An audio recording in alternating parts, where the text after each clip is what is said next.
Excusez-moi. Il y a quelques jours, c'était la Saint-Valentin et comme chaque année, vous avez dû la passer seule, sans personne, dans votre lit, en retenant vos larmes, en suçotant des petits morceaux de sucre parce que votre mère avait oublié de faire les courses. Mais je peux vous assurer qu'être dans une relationship, ça peut tout aussi être désastreux. Donc c'est pour ça qu'aujourd'hui, je vais lire quelques petites confessions amoureuses que vous m'avez envoyées et comme ça, vous allez enfin arrêter de vous sentir aussi seule mais célibatante. Vous inquiétez pas, quelqu'un voudra bien de vous un jour. Non, j'avoue, même moi j'y crois pas donc. Non mais adopte un hamster, hein. Un hamster, ça marche bien aussi. Je tiens à préciser que cette vidéo est destinée à un public averti, puisque dans les confessions apparaissent parfois certains termes pouvant heurter la sensibilité d'un public assez jeune. Si vous êtes facilement choqué par ce genre de propos, ne regardez pas cette vidéo, voilà. Ou alors mettez-moi dans la sauce, ça me fera de la pub gratuitement. N'êtes pas chier dans les commentaires parce que vous êtes choqué ou je sais pas quoi, ok, vous êtes prévenus. Allez regarder Frenchy Shore, ça vous détendra le trou de balle. J'ai une pote qui est sortie avec un gars, le gars l'a trompé dès qu'il lui a pris sa virginité. Ça commence déjà bien. Il est revenu parce qu'il s'est fait rejeter par une autre fille et ma pote s'est remise avec... Girl, elle est pas très intelligente celle-là, hein. Et là, il a encore trompé, le combo, double headshot. Et maintenant elle râle sur tous ceux qui lui ont dit qu'il fallait pas se remettre en couple avec. Ta pote est juste... J'imagine que ça doit être sa première relation amoureuse. Si jamais ta première relation amoureuse, tu ne te fais pas briser le cœur et marcher dessus comme une malpropre, c'est pas vraiment ta première relation amoureuse. C'est un peu un rite de passage, le rituel de l'humiliation. Ta première relation va forcément mal se passer et se finir dans les pires des conditions possibles. Et tu vas en ressortir avec des séquelles psychologiques très importantes. Si jamais t'as de la chance, tu finiras à Sainte-Anne. Si jamais t'en as pas, tu finiras au Père-Lachaise. Je suis allé au resto avec un de mes ex et ses meilleurs amis. Il a mendié pour qu'il lui paye son repas en disant qu'il devait emmener madame au restaurant pour la Saint-Valentin le lendemain. Arrivé au dit restaurant le jour J, il m'a demandé de payer ma part. Je vais pas mentir, je sais reconnaître quelqu'un qui sait bien gérer son argent quand je le vois. La radine en moi est un peu fière de lui, mais faut avoir honte aussi un petit peu dans la vie, je pense. Encore se faire payer le resto une fois, bon ça passe pour dépanner, mais mendier à 2 reprises, la prochaine fois faites directement un date au resto du cœur. Histoire classique, mais un jour j'étais en couple avec un mec, tout se passait bien, trop bien même, il me faisait des cadeaux, bref, comme une histoire d'amour comme dans les films. Un jour on est allé manger chez sa mère, qui me déteste. En plein milieu de la conversation, elle commence à dire quoi son fils ne m'avait pas quitté parce que apparemment monsieur le prince charmant lui a présenté une fille une semaine avant qu'il m'invite. J'ai su qu'il m'avait trompé avec beaucoup de preuves, donc bien évidemment je l'ai quitté. Ouais bon. La meuf complètement traumatisée qu'on a fait à la foutre. En vrai cette histoire de tromperie et la daronne camoufle l'histoire. Pour moi ça ne m'étonne même plus. Il y a tellement de daronnes psychopathes et à chaque fois camouflent quand leur fils trompe leur copine. Surtout que tu sais très bien qu'elle a attendu bien le milieu de la conversation pour pouvoir parler de ça. Ah ça va, t'aimes bien le hachis? Oui le hachis parmentier il est très très bon. En fait mon fils te trompe. Non mais il y en a qui sont mauvaises hein. J'espère que t'as volé tout le PQ qu'il y avait chez lui. Un jour j'étais en crush sur un mec mais genre big crush. Je le présente à mon meilleur pote. Déjà première réaction de mon meilleur pote, il est vachement mignon, t'es sûr que tu l'aimes? Quand c'est encore au stade de crush, le crush est commun. Si jamais t'es ma pote et que tu crushes sur quelqu'un, je vais aussi crusher sur lui tout simple. On crush tous ensemble, ça nous fait un point commun en plus, ça rend notre amitié encore plus forte. Faut comprendre. Quelques temps plus tard, il revient et il me fait ouais ton crush, si tu veux pas, moi je veux bien. Donc au final je me rends compte que mon meilleur pote allait draguer mon crush dans mon dos et il a le culot de se déclarer à moi après. Attends, je pense que ton meilleur pote c'est un peu... Je pense que ton meilleur pote c'est un peu une tana. On est en 2025, on a le droit, c'est plus une insulte. Je pense que ton meilleur pote a vraiment voulu te donner un petit peu de challenge. Tu sortes les griffes telle une guerrière lionne. Du coup je pense que c'est pour ça qu'il a voulu se mettre un petit peu en compétition avec toi. J'ai rencontré un mec sur Tinder. Oui je sais ça commence super mal mais c'est pas ce que vous croyez. On s'est parlé pendant plusieurs semaines, vraiment super feeling. Pas du tout un mec porté que sur la chose, même s'il était super sexy. Bah j'en connais une qui était vachement portée sur la chose. C'est de nous faire la sainte nitouche. On a compris pourquoi est-ce que tu lui parlais hein. On se voit, on couche ensemble. Voilà. Meilleur coup de ma vie, ma Cucci en pleure encore. Parfois je me dis la langue française elle a été inventée et au final il y a des phrases comme ça qui sont créées. Bon je sais pas si la capacité de lire et écrire ça devrait être autorisé à tout le monde. On se fréquente pendant des mois, tout est beau, tout est rose. Franchement je croyais qu'il allait me marier, genre date romantique, on rigolait H24. Oh mais putain mais je peux pas lire ça. Je me suis Et puis un jour, silence radio. Il m'a allègrement ghosté et 2 mois après était en couple avec une autre meuf. Je me suis senti comme Selena Gomez quand Justin s'est fiancé avec Hailey. Donc Léo si tu vois ça je te souhaite des hémorroïdes soins. Qu'il y a quand même encore un petit peu le feu qui brûle dans son cœur. Honnêtement l'histoire de ghosting, quand le mec commence à se rendre compte qu'il a des sentiments pour la meuf et que du coup il a trop peur de ça et qu'il doit fuir, c'est vu et revu un milliard de fois. Ce genre d'homme pas capable, il y en a tellement. Il court partout dans les rues, vous secouez un buisson, il y en a 4 qui sortent. Jamais quand vous leur parlez, vous remarquez qu'il veut pas vous présenter à ses potes, qu'il veut pas vous emmener en date à droite ou à gauche. C'est probablement qu'il ne veut pas se poser avec vous et que du jour au lendemain il va vous laisser et qu'il va disparaître. Donc ouais, juste faites attention quoi, ne traînez pas avec n'importe qui. Devenez lesbienne en vrai. J'ai un de mes ex, c'était trop un charclos, il m'avait fait les 400 coups, genre le boug embrasser ses sœurs sur la bouche. Donc déjà je présume que tu viens du Nord. Il m'avait envoyé des photos de son zizou sans que je suis ok. Il m'a trompé avec mon frère de cœur, qui ne l'est plus du coup. M'insultait de tous les noms parce que je répondais pas à ses appels vu que je dormais. Tout ça en l'espace de 2 mois. Après, à cause de lui, quand je l'ai quitté, j'ai perdu 2 amis chers à mes yeux parce que monsieur a été se victimiser devant eux. Et après ça en est suivi 3 mois de stalk incessant de sa part sur les réseaux. Je pense que tu gagnes la médaille du traumatisme. Tel niveau de trauma envoyé en ta personne en l'espace de 2 mois. Waouh, il y en a certains qui sont vraiment complètement crazy. Il y en a certains même qui je pense méritent de finir en prison parce que clairement faut aller se faire foutre au bout d'un moment. La tromperie, le stalking, la photo de son zizou alors que t'as pas envie, embrasser ses sœurs sur la bouche, what the fuck, genre je suis désolé mais non, on est plus au Moyen-Âge. J'espère vraiment que ton cœur arrivera à se réparer suite à ces épreuves et j'espère aussi que son cœur à lui s'arrêtera d'un AVC par exemple. Une fois j'ai rencontré un mec sur Grindr, on parle et genre on décide de se voir pour faire notre affaire. Une business affair, j'imagine, signer un petit contrat, acheter de la crypto. Rien d'autre. Il vient chez moi, le mec puait le rat crevé, abandonné depuis l'an 15. Il avait les ongles noirs, les cheveux gras. Bref, un mec comme un autre, quoi. Non mais non, guys, c'est pas ça le critère. Là, je suis désolé, c'est un petit peu de ta faute. T'aurais pu sortir le Karcher, tu prends du Febreze, pchit, voilà. Au bout d'un moment, faut prendre les choses en main, j'ai envie de te dire. Je lui propose de prendre une douche, car vas-y, j'avais très envie. Il reste 25 minutes sous la douche, en mode l'eau c'est gratuit. Il ressort de la salle de bain, moi j'étais sur mon salon, il commence à se chauffer, etc. On a donc fait ce que l'on avait à faire et il rentre chez lui. Je vais pour me brosser les dents dans la salle de bain quand je me rends compte qu'il m'avait volé du PQ et des bijoux très chers. J'étais pour lui envoyer un message bloqué de partout et en prime 300 € de bijoux en moins. Bref, un jeudi comme un autre. Je sais reconnaître un businessman quand j'en vois un, encore une fois. Douche gratuite, bijoux gratuits, PQ gratuit. Regardez ce que l'inflation nous force à faire. Je vais pas dire que c'est la faute à mais t'as fait une bonne action au final, lui a permis de se vider les bijoux de famille et lui t'a volé tes bijoux de famille. J'ai pas envie de rigoler, j'ai peur pour mon karma. Quand j'étais au collège, je suis tombée amoureuse de ma meilleure amie et c'était mon tout premier crush sur une fille à l'époque. Je me doutais pas que je pouvais être libanaise, j'étais vraiment perdue. Après des mois et des mois à garder ça pour moi, un jour je me suis dit que je devais prendre mes et aller lui dire. Je lui ai dit que j'avais un crush sur quelqu'un et elle m'a immédiatement dit c'est mon frère. Du coup j'ai paniqué et j'ai pris peur. Je lui ai dit oui c'est lui. Pendant 1 an j'ai fait semblant d'avoir un crush sur son frère qui ressemble à un péché. Un jour elle a même piqué mon téléphone pour lui envoyer une déclaration. Bien évidemment il a dit qu'il m'aimait pas en retour et j'ai dû faire semblant de pleurer devant elle pour qu'elle y croie. Les larmes étaient bel et bien sèches. Au final je lui ai jamais dit car elle était hétéro et je savais que ça allait pas marcher. Je trouve que l'histoire est quand même assez drôle. Le fait que t'aies failli avouer tes sentiments jusqu'à la dernière minute pour qu'au final elle te dise un truc qui te bloque complètement. Le mur s'est créé, t'es retourné dans le placard. Mais ce que je peux quand même reconnaître c'est que pendant 1 an tu as fait semblant d'avoir un crush sur un mec dont tu t'en battais complètement les yeux au cou. Ça mérite un Oscar. Rien que pour ça, j'avoue que je te donne quand même une petite médaille. Alors on va pas passer par 4 chemins comme lui, finalement on l'a fait, il m'a quitté le lendemain. J'ai appris qu'il m'avait jamais aimé et qu'il voulait mon ancienne meilleure amie. Déjà vu, déjà revu, j'ai envie de te dire cocotte. Va le poignarder hein.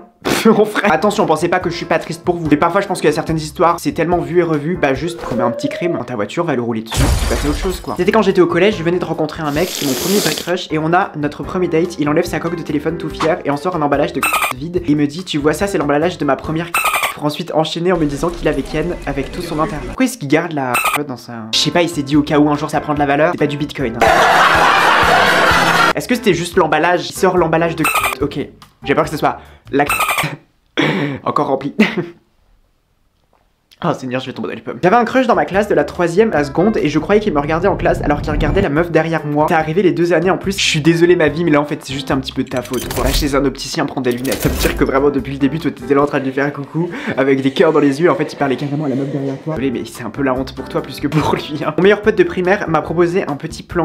Bah j'espère que vous êtes plus en primaire, sinon c'est un peu bizarre. Alors moi c'était avec une copine, en gros elle était folle amoureuse d'un mec mais vraiment amoureuse. Elle le suivait dans la rue, le suivait sur les réseaux avec des faux comptes, regardait le compte Facebook de ses parents etc. Elle connaissait tout de lui et donc elle m'entraîne lentement dans son délire de psychopathe et je commence aussi à en apprendre beaucoup sur le gars. Jusqu'ici ça ressemble un peu à ce que moi j'aurais fait si jamais je devais aider une copine avec son crush, hashtag folle. Et genre un jour je dis à mon ami bah tu sais quoi, vu que t'oses pas aller lui parler à ce mec, tu lui écris une lettre où tu lui avoues tes sentiments. Du coup on passe la soirée à écrire la fameuse lettre, on met juste nos initiales pour rester un minimum anonyme. On va donner à la sœur du mec en lui demandant de la montrer à son frère. Le lendemain on apprend qu'il a déchiré la lettre. Le gars a dû avoir trop peur, RIP. J'avoue que si jamais tu te mets du point de vue du mec, il a dû sûrement croire qu'il était target par le tueur du Zodiac. Finalement après plusieurs mois où il se passe rien, ils finissent par se pécho, les semaines défilent et je finis par apprendre qu'il a quitté ma pote car elle est obsédée et complètement folle. On me l'a déjà dit celle-là. Du coup j'ai réconforté ma pote comme j'ai pu tout en sachant que le mec avait quand même pas tort. Je trouve que être folle c'est une qualité qui se perd. Si vous êtes pas un minimum folle, bah vous êtes pas fun. Certes c'est un petit peu flippant de stalker quelqu'un à ce point, mais je sais pas, les journées sont longues frère, faut bien s'occuper au bout d'un moment, excuse-moi que ça soit tombé sur toi. Faut savoir que j'étais au collège à ce moment-là, du coup il y avait un mec dans ma classe que je trouvais beau. Première approche que j'ai fait pour m'approcher de lui, c'est de lui écrire mon prénom sur la main. Il a trouvé ça bizarre, il m'a demandé pourquoi j'avais fait ça. Il a fait pareil sur ma main. À chaque fois on se cherchait chercher, etc. Jusque là, normal. Et au fur et à mesure de la relation, le mec était bizarre. Quand par exemple il était malade, il m'envoyait des snaps de lui en train de vomir. Faut éviter de se prendre pour une influenceuse lifestyle, vloguer son vomi. Je suis pas sûr que ce soit un concept très populaire. Et un jour, il m'envoie un message pour me demander quelque chose. Le mec, gros fétichiste, me demande que je lui envoie mes pieds pour que je puisse envoyer sur Discord à quelqu'un qui allait le payer, puis qu'il allait partager avec moi. J'ai commencé à le trouver vraiment très bizarre. Donc je l'ai bloqué pendant 2 semaines, on a arrêté de se parler. Pour conclure qu'au final, il m'a pas trompé qu'avec une seule de mes copines, mais 5. La relation a quand même duré 4 mois, c'est un exploit. Les hommes sont vraiment la preuve que ce sont les antéchrists en fait. Comment est-ce que tu peux être capable de faire autant de mal, autant de dévastation en l'espace de 4 mois? J'en connais certains qui devraient peut-être aller se repentir. J'ai de leur balancer un petit peu d'eau bénite à la gueule, histoire de voir s'ils brûlent. Honnêtement, tout dans cette histoire est bizarre. Je peux quand même encore une fois reconnaître un vrai businessman qui a demandé des photos de tes pieds pour pouvoir les vendre sur Discord. Le paquet de lardons il est à 7 €, on fait ce qu'on peut pour pouvoir se faire un petit peu d'argent quoi. Mon histoire se passe pendant ma première, j'étais pote avec un gars et plus le temps passait, plus on avait une relation ambiguë. Genre je mangeais chez lui tous les midis presque, on se regardait serré, je posais ma tête sur son épaule, on avait des discussions assez penchées sur des trucs d'adultes, disons, des trucs de couple quoi. Il sait que je suis gay et il pose sa tête sur mon épaule, franchement, y a rien de plus gay que notre amitié là. Ok, vous êtes pas amis. Gay. Bien sûr, je suis tombé amoureux, j'ai voulu lui en parler, sauf que je crois qu'il a eu peur, il m'a jeté comme un sac poubelle et du jour au lendemain, il a arrêté de me parler. J'ai fini le lycée l'année dernière, j'ai eu mon bac et j'ai essayé de reprendre contact avec lui mais pas de réponse. Vraiment c'est triste parce que c'était sûrement un mec qui était encore genre bien profond dans le placard et du coup c'est peut-être pour ça qu'il a pas osé. C'est bien dommage parce qu'en vrai si jamais il était full hétéro, il t'aurait juste dit: je suis désolé cocotte, je suis hétéro mais on peut rester amis, ça se serait arrêté là. Et là il a décidé de fuir parce qu'il savait très bien qu'il avait des sentiments pour toi. Note-moi la copine horrible qui veut te relancer dans le truc en mode genre non mais il t'aime, t'inquiète pas. Il t'aime. Je vais parler de mon crush catastrophique, il disait le N-word, il est blanc comme un cul. Moi déjà ça finit mal, ça commence mal, ça finit mal. Le milieu était dégueulasse et il y a encore de la suite en plus. Il avait une tête longue, genre quand tu me regardais face à lui, il était normal, mais quand tu regardais sur le côté, sa tête elle est bad longue. Le fait qu'on a carrément un plan 3D de la tête du mec. Il mettait ses mouchoirs sales dans son cartable, il y en a des centaines à l'intérieur.